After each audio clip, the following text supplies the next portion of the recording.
Welcome back to the lunch table, food for thought. I'm Nico Blitz. Make sure you hit that subscribe button just right down there. We're also on iHeartRadio, Apple Podcasts, SoundCloud too. My next guest, if I were to describe him to you musically, right, I would want to say he's kind of like a combination between Nate Dogg, Kendrick Lamar, and Nipsey Hussle. He goes by the name of Dezzy Hollow. Dezzy, Yo, what's man, poppin', what's man? poppin', man? I gotta shake your hand for that one, man. That hearing those names all put together is like, damn, legendary. Bro, like it really is legendary because like I remember listening to your new album Fireside literally just a week ago, and there was like a mixture between like G funk, a little bit of like street rap and whatnot, and like you're very conscious with your raps. Oh yeah. So the whole idea behind Fireside was to put together a project that kind of tells people about my background. Yeah. So that's basically my main goal with Fireside. I wanted to put a body of work that just tells everything about me and my history. Yeah, man. I think listening to it, it seemed like you were getting like initiated. In a Yeah. sense. So it was kind of like me and like the environment of that I grew up in Oceanside, a certain area in Oceanside, off of Fireside, particularly Fireside Park area, and it's just me dealing with like everyday life. Yeah, man. Yeah. No, it's a crazy life. I was just going through the project and I was like, yo, like, I'm not sure which song is my favorite song right now. But there was a lot. And, I really appreciate you doing like an EBT Boys too. Oh Because yeah. then it made me look back and want to know, like, well, what does EBT, like, one, like, sound like too? Yeah. So the second one on the Fireside project is a continuation of the first one. Yeah. So That yeah, was a man. good record, man. Thank so, like, you're still, like, really coming up, like, in the game right now. Like, so what was it like for you growing up in Oceanside? For me, growing up in Oceanside was very diverse, bro. Like, I got to like have experiences with all different cultures. Like, it's just so many different cultures and backgrounds there that you kind of get a sense of like a little taste of every one of them. So Yeah. I mean, what cultures are primarily in Oceanside? we have a lot of Polynesians, Latinos. I mean, we have all. We have everybody. Yeah. It's a mix, and I think a big dealing with that is because we're right next to like a military base. So I know a lot of families. Oh, shit. A lot of families come in from all over the place. Damn. So then, like, was your family, like, part of the military at all? Oh no. But I mean, we are close to a military base, so I know that a lot of people were, did find Oceanside through the military base. So Yeah. Well, even like you, you're like what, half black, half Mexican? I'm Latino and a bunch of other stuff, man. A whole bunch of other stuff? Yeah. I'm gonna have to reveal what I am soon, man. I was just at Dash and they were asking me what I was and stuff, but I'll reveal it soon. Damn, what's with the big reveal? What do you got planned for that? I actually took an ancestry, bro, and I'm waiting to see Ooh. exactly what I am. I don't want to just throw things out there. So it's crazy. So it's like you don't even know. No, I don't know exactly what I am. I can't put a finger on it, but I'll be getting the results. So then, I do you haven't checked speak them. like any other languages I except don't. from English? I don't. And I've been trying to learn Spanish because there's just a lot of Spanish speakers in California. So it's like it would benefit me. Oh and yeah. I kind of need to learn anyway. Well, I remember like, cause I'm from the Bay Area, so when I moved out here, I thought I didn't realize like how big of a Latino culture there was in Los Angeles. So when I get here, I'm just like, yo, I know no Spanish whatsoever. How the fuck am I supposed to survive? Yeah. No, I feel you, man. That we're right here next to the border, so it's like I better brush up on Spanish soon. Oh, for sure, man, for sure. So, Oceanside, right? So what was it like for you, like in high school, like growing up? For me, growing up, it was more so like trying to figure out what I wanted to do when I graduated. I played ball. That's funny. No, I haven't told any other interview this, but I did play ball when I was in high school. Basketball, football? Football. Okay. And I had got injured like my sophomore year, and then after I got injured, I had started making music and recording myself and figuring out my sound.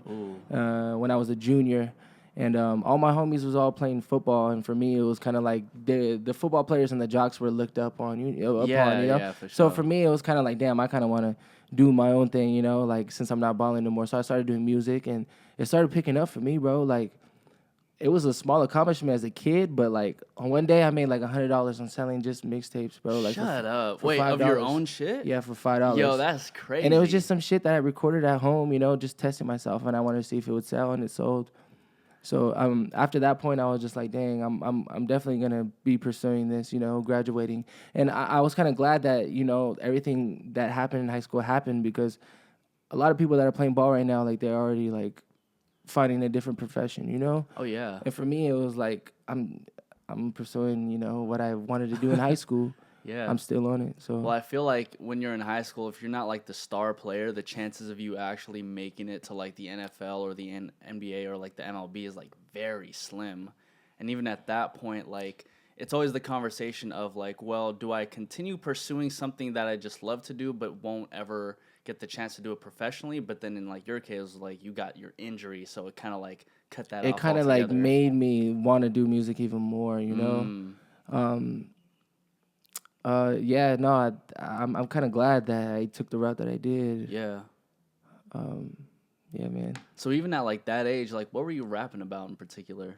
I was really just trying to find my sound. I was recording a lot, recording myself, and I think that's the best way to start off, because some people just, you know, go to the studio right off the bat. You know, they pay to go to a studio. For me, it was like I had bought a mic, and I had started recording myself, and it was the best way to go, because I was trying to figure out how I wanted to sound, you know. Yeah. And that much time alone with a microphone, I got to experiment and figure out, you know, my sound and my message. And you know, I wasn't pressured. I wasn't going to a studio and like, oh shit, like I only have a limited amount of time. You know, like I had all this time, you know, in like a microphone, so I was able to really like figure out things, you know. Yeah, because at that point, when like you're injured and you're like still in high school, I feel like a lot of people don't try to figure out what to do in their life up until like college, and then even people after that, it's like after college. So it sounds like you started pretty fucking early. Yeah. I was pretty set. I mean, even before high school, I had made my first song. I was in middle school. What was it called? 8th grade. It was to Snoop Dogg and the East Siders beat called G'd Up. The song that I made, I don't remember what I named it, but it was horrible. It was horrible. But yeah, I made my first song in 8th grade, and that's what really kicked it off, 8th grade. Yeah. So I carried that into high school, but then I wasn't really making music until like my sophomore year. Mm-hmm. But I did make my first song in 8th grade. Were you able to like perform your records? Like since you were selling them already, were you able to like perform them at like the talent shows? The talent shows, no. You know what? I never did that, but I would go to like have like little sessions after school. You know, just like rapping with people, and like we would do things like that. But there was never like my school. It never was like. It was all about like the school I went to, bro. Honestly, it was more so like about like the jocks and about the athletic ones. Oh, gotcha. There wasn't really that many extra like what would you call those electives, you know, or extra different classes that were like. So then was it weird for you like transitioning from like being part of like that jock realm to like really doing your own thing? And it wasn't that difficult. It was kind of like almost as if it was supposed to happen, you know? Yeah. So I was kind of happy that I guess it did happen, you know? It kind of like kept me focused and when what my main goal was, you know? And to me, balling was just having fun. It wasn't really something I can like see myself doing for the rest of my life, honestly.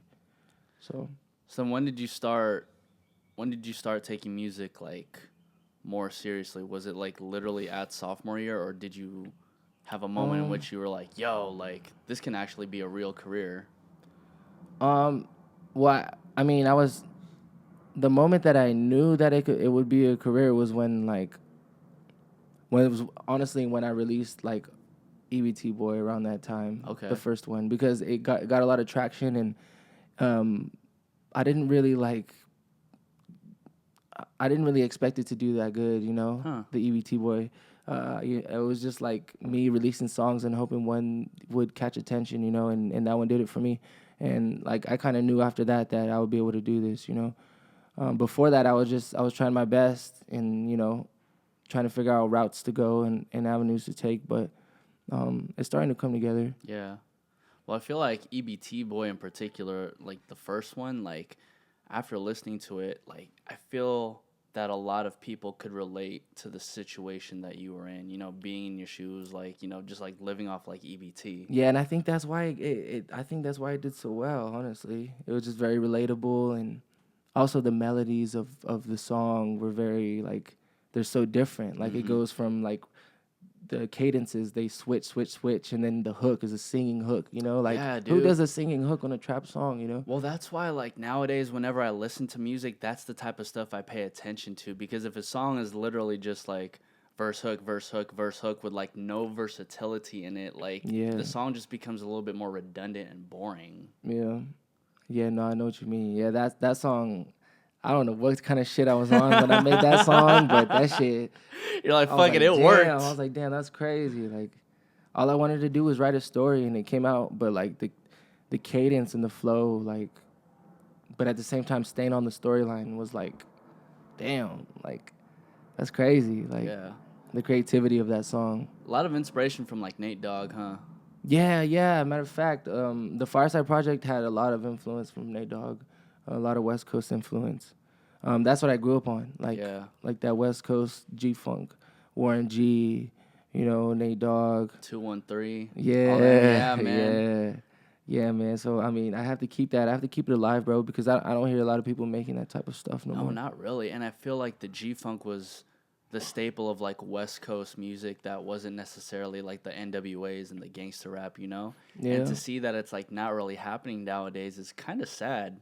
But then all the more it makes you look like, oh fuck, this motherfucker's doing something extremely different from everybody. Yeah, it's like a breath of fresh air for the West people on the West Coast. Hell They're like, yeah. oh shit. Because I mean, I hear some artists, keeping that West Coast flavor in the beat, but then again, it's like on some trap shit or it's on some other shit, club shit. But to make like an actual G Funk record is like, It's hard, man. Yeah. It's hard because then at that point you also have to link with the right producers too, who can like really acquire or like Yeah. capture that sound. yeah, that was a big part of it too. For the Fireside project was finding some producers that can make something that actually is West Coast. Were you working with multiple producers or just one for Fireside? Fireside has I think 6 producers on it or 7 producers. I'm not sure, but Who's the one who made Fake the Funk? that's one of them. That's a producer that had reached out to me from I think it's from Bakersfield, but he had sent me I think that beat alone, and I heard that beat and I was like, fuck, I want that, and I bought it from him, and I made that funk song, and that shit, yeah, That shit goes, bro. Like I was slapping it in the car, like, ugh. yeah, Ill, yeah. and it's been getting a couple of plays with the leakers and shit. Oh, congrats, man. Yeah, my guy Gabe C. Shout out my guy Gabe C. Man, he's a DJ with the Leak Show, and he's been pushing it for me. But the funk has been doing good though. Yeah, man. It's been doing good. So you can't come in here because I work for Real 92.3. You can't be over here with this power shit, bro. Nah, I'm playing, bro. Nah, Gabe's my guy, man. Gabe's cool. But it must be cool for you knowing that like you're getting your play like over here like in Los Angeles. Yeah, you know what? Like putting the EBT boy out, I got a lot of like support from LA, and for me that was like a big thing because I'm from Oceanside, and it's like it's just different like environments, crowd, yeah. So like to be like accepted up here, a little bit of acceptance up here is like whoa, I mean, is there anybody else other than you like who's really repping Oceanside? Because I haven't heard much from that place. Man, shout out my guy John Gibbs, man. He puts it down, and there's a couple other artists out there, but we all do our thing, Yeah. We're all out here trying to make a name for ourselves. But considering that there's not many from out there, it must make you just a little bit hungrier. Yeah, and it also gives me it gives me a little bit more of a push because considering that no one's ever came from Oceanside, yet alone like there's no one that's like that would give you like a hand in trying to get to where you're trying to be, because there's no one that's from out there, and a lot of people, they choose to help their own, and Oceanside, like there's not really anybody. I hear you, man. I think the toughest part is always trying to convince your hometown, like, yo, I'm doing some dope shit right now. Yeah, but you know what? A lot of people like they try to leave their city to get to expand. But for me, it was like I built everything in my city. You know, like my whole fan base was built in my city first, and Yeah. it's still growing too. So, but it was all out of home. You know, my following started out of home. Yeah, man. That's a beautiful thing. I noticed a lot of tattoos like on you. Yeah, yeah, a lot of tattoos, man. And I don't think anybody's ever asked me about them, but yeah, this is like a graveyard right here with some of my people that have passed. I haven't completed it yet, Damn, man. but yeah, and I have an elephant right here, a sun that's with raised but the O for Oceanside in the sun. Okay. Yeah, yeah, so I have quite a few, man. I was gonna ask you, the graveyard for people who'd passed, like who had passed in your life. Right here is my grandpa, and this one right here is my close homie Pule from the Fireside Project. Mm. He's like one of the characters in the story. That was one of my close homies. He passed, and then my homeboy Buff. He was another one of my homeboys that passed. Yeah, I'm keeping this area open. You know, for not looking Yeah. forward to it, but I hear you, man. to finish the cemetery. But yeah, man. So then your homies and your grandfather must have meant a lot to you, huh? Oh yeah, oh yeah. A lot of good memories with them. You know, Yeah. good memories. Share some, man. Things to I speak want to know about. about these good memories. Oh man, the Fireside Project, bro. It has everything. It has everything. I don't know if you've gone through the whole project yet. Oh yeah, man. But that right there, bro, is the biography of myself. Yeah, for sure, for sure. But it's not like the whole biography, though.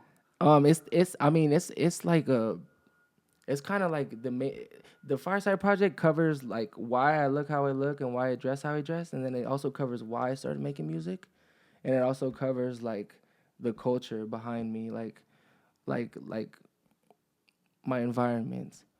Um, but for the most part, those are like the key factors like about me. You know, Mm-hmm. I always keep like my message in my songs. I usually try to keep it, all in the same integrity. I hear you. When did your grandfather pass away? Dan, he passed away when I was young though. Like I think maybe like 7. Yeah. Oh shit! So he didn't even get a chance to listen to your music. Yeah. No, he didn't. He didn't. No. But my other two homies, they got to hear a little bit of my stuff, but they only got to hear it when it was like starting off. You know. Damn. Yeah. I mean, if they were able to hear like what I got right now, they would probably be like, damn, like crazy. You know. Especially like where I'm at right now.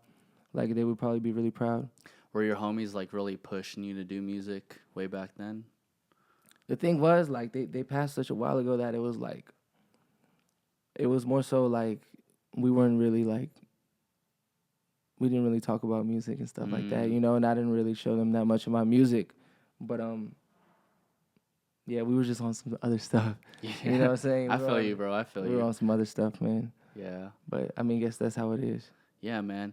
And I feel like it's situations like that make you look forward to the future and realize that there's so much more we can do in this life. Like rest in peace to the late Nipsey Hussle. Like I think even his recent passing kind of proves that like okay, like we can still do like way more good for the communities. Like the rap shit's really cool, but like we should always give back to like whether you're from like the Crenshaws or like the Oceanside, we should always give back. Yeah, man, and his passing was like, it hit everybody and it woke everybody up to like it woke me up really, like it really woke me up. Like when I heard that he passed, it was like damn. And then like I reflect on like his music and his message and what he did for the community. It's like you could always do more. Yeah, like it made me realize like I have so much more to do and like with the community and in music I have a long way to go.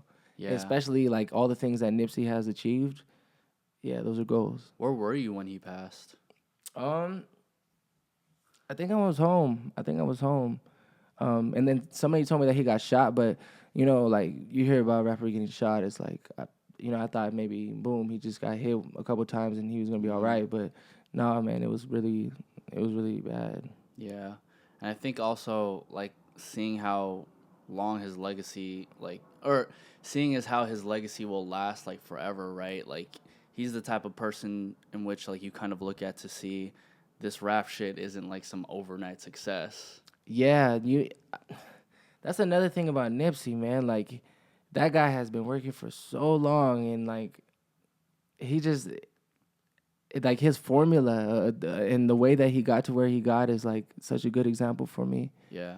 Especially like how long I had been independent. Like he was the blueprint, you know. Yeah. So, but he always like the thing about him in his interviews that he always gave game to people, you know, things that like you would have never known about the industry and about deals and stuff like that, you know. Like some people just blow it off, but like he really was speaking some truth. I mean, what game were you picking up in particular? Just like with deals and like being like signing to a label and being aware of, you know, negotiating, you know, and just building your own fan base, you know, so that you have options going into like a deal with a label and things like that. Like there's just so many things to know, you know, and in a lot of his interviews he had, you know, addressed some things that like were pretty important, especially coming from an artist that's trying to do it, you know, independently. So Yeah, because I feel like as an independent artist, you need to make sure that you have all facets of like your shit together. yeah, Because, bro, did you see like Blueface's interview over with the Breakfast Club? Like he didn't know what his deal was. he didn't, Yeah. and that's the type of things I'm talking about. Like people will just sign deals, or you know, and it's crazy that people will sign a deal and the label will do everything for them. But then you have somebody like Nipsey and they're doing everything themselves. Like that's a lot of work, and like a lot of people don't know. Like that's a lot of work, bro. And all you could do is look up to Nipsey, man. And are you independent? I mean, I would call it that, yeah. Yeah. Are you with Empire? Yeah, with Empire. We just signed with Empire. But we just recently. Yeah. You independent? Yeah, you're yeah, basically no, independent. we're for sure independent, but yeah. So yeah. Yeah, so basically like distro with Empire, but then you guys are basically independent. Yeah, so we had just what was it, like the beginning of this year? It was this year, huh? Yeah, the beginning of this year we had just signed a distribution deal with Empire. Mm-hmm. So yeah, it's just a quick way to level up, but at least you guys still got your own thing going on, so then you don't have to worry about that. yeah, man, mad strange. Yeah, mad strange.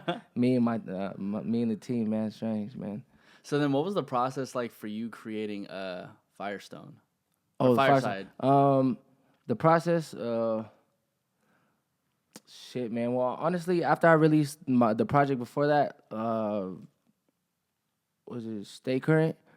I wanted to release something that, you know, like kind of got in depth, because like I had been making music for a while and I never really talked about like why I do this or like certain things, you know. So the Fireside, I wanted it to just cover all aspects about me, you know. So somebody could just pop the disc in and be like, I want to learn about this artist. Boom, they play it, you know. Because another thing is that like a lot of people don't come out with like bodies of work that like from front to back tell a story, you know. Mm-hmm. Like I wanted to do that shit, and it came out, you know, kind of how I wanted it to. Yeah, I mean, it's kind of rare. It kind of reminded me of, like, Good Kid, Mad City in the sense. Mm. You know what I mean? Because, like, I mean, the little storylines in between where you guys are, like, chopping it up with each other and you got, like, your separate characters, like, talking to you, like, that shit really helps formulate the story. Yeah. Yeah, no, yeah, and doing those skits, man, was it was a process. It was a process. How long did it take for you to create the album? All right, so it took me like a good like 4 months to get the idea together, and then we had set a date to release last year, and then we had got word that we were gonna partner with Empire, and then I had to wait like a whole 5 months in order to put it out. So we were supposed to release it like in November or December last year, I think November. And then we waited all the way until, what was it, like February 22nd. So it was November, December, January, February. So 3 months or 4 months, I think it was like 4 months, yeah. Yeah, it's a while. Yeah. So I had to sit on it. And I mean, it gave me a little bit more time to like add little details, you know, like to make it that much better. And I did do a lot of changes in the meantime. So Yeah, and then it looks like you didn't really have too many features on it either. no, I didn't actually. They were just all people from the town, or like Mitchie Slick. I mean, shit, I don't care. I consider Mitch Slick from the town, shit. Oh, hella. But yeah, no, they were just like all like, it was all like very like Oceanside based. Yeah. But any reason why you decided not to like have so many features? Because I feel like a lot of artists. And there was some songs that I left off and with certain features on them that I didn't want to put because like they just went off topic. They didn't, you know, as good as the songs were, like they didn't match, you know, what I was going for. It would have been like, you know, you're going through a storyline and then boom, the song is just random, you know? Yeah. So I just decided to like not put them out, but just hold on to them, you know, and then I mean now I could put them out or you know you keep them in the vault, use them as singles later on. Yeah. So yeah, I did leave a couple features off of the project.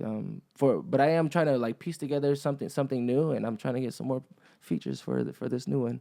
You're already trying to piece together another album, bro? Yeah, I want to release something again, another project before the end of the year. Yo, you fucking working. What's that project gonna be about? I don't know yet, but I've already got like maybe 20 songs for the project, and then another 20 that are R&B. So I don't know what the fuck to do, cause I have R&B and then I have this other shit. It's like trap. I haven't made any of the more funk though. You know how Fireside is funk? Yeah.